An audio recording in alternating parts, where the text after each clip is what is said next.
સુરતમાં ગૃહ રાજ્યમંત્રી હર્ષ સંઘવીએ કાર્યક્રમમાં વ્યાજખોરોને ખુલ્લી ચેતવણી આપી હતી અને વ્યાજખોર કોઈ પણ હશે તેને છોડાશે નહીં.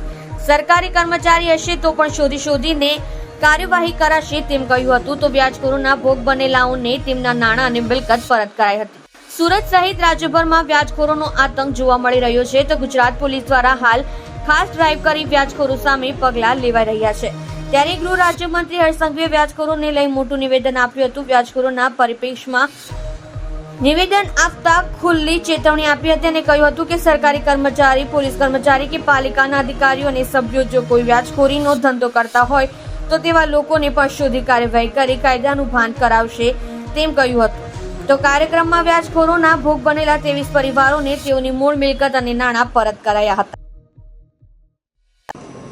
આપણે સિનિયર ઓફિસર્સ લેવલથી એ ચાર્જશીટની તપાસણી કરતા હોઈએ છીએ અને એ તપાસણીમાં જે પોક્સોની આરોપી છે તેમાં એફએસએલની ટીમ હોય, શહેર પોલીસના સિનિયર અધિકારી હોય અને બધી જ ટીમ સાથે મળીને કામ કરવાના કારણે આ ઝડપથી ચાર્જશીટ થાય. ઝડપથી ચાર્જશીટ થવાની જોડે જોડે એ પીડિત પરિવારને ઝડપથી ન્યાય મળે એ દિશામાં આપણે લોકો કામ કરી રહ્યા છે.